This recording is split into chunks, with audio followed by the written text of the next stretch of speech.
Well, we're certainly talking a lot about the fiscal cliff, and that clock is ticking down until the deadline for that, amid all of these efforts to try to hammer out some sort of deal on Capitol Hill.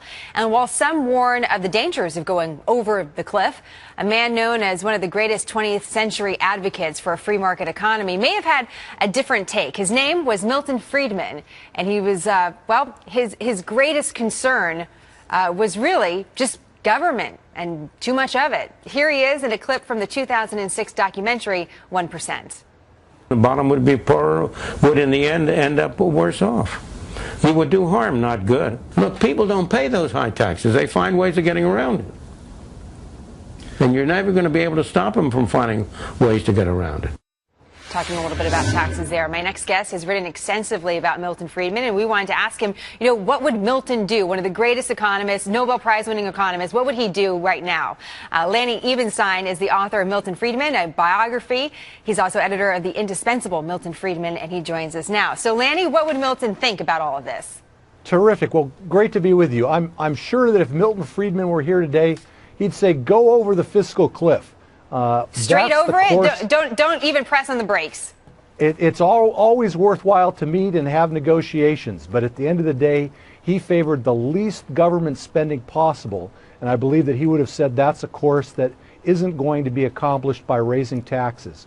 Rather, by raising taxes, that'll provide funding for more government spending. So Friedman definitely would have been in favor of the course that will result in the least government spending. Now, Milton Friedman served as an economic advisor for Ronald Reagan during the Reagan administration. But I'm curious what he would think of either side's position right now. Lanny, what do you think? Would he take either side? Oh, I think that he would definitely be on the side of the Republicans in Congress who feel that the tax increases should not go forward and that there should be the maximum spending cuts possible. I think that's not just true for the effect on the deficit, but because the deficit is being monetized at this point in time through quantitative easing, it can result in greater inflation down the road. So from both perspectives, Friedman would have thought that this is not the time to raise taxes. This is the time to cut government spending. We don't want to have a larger government deficit, and that this is the course that would lead to the greatest prosperity in the economy. He would not have agreed that if we go over the fiscal cliff that would have a negative impact on the economy. He would say rather that by bringing the deficit down, by having the prospect of lower inflation in the future, that'll be good for interest rates, and that would be good for the economy in the coming years. So, what would he say to those American citizens, though, that say, listen, over the fiscal cliff, I'm afraid of that. I don't even want to entertain the possibilities of what that would look like.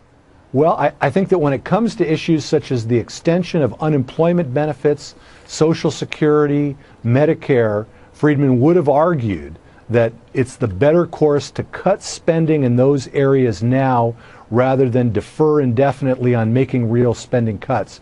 The current agreement was hammered out in August of 2011. What typically happens is that spending cuts are promised in the future, but they never materialize, but taxes are raised anyway. That's exactly what would happen under this circumstance.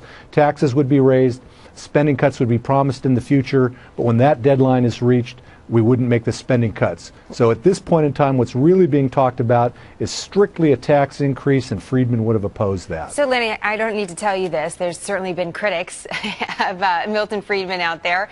And if you kind of take their criticism together, this is what they say.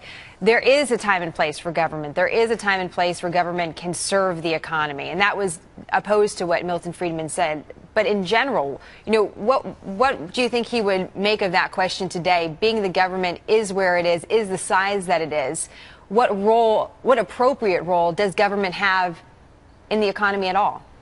Sure. Friedman did not question that there's an appropriate role for government in society. But in general, he thought that the less government, the better, the lower taxes, the better, the less spending, the better, the less regulation, the better, and a stable monetary policy is the best way forward. So those were the reforms for government that he would have advocated.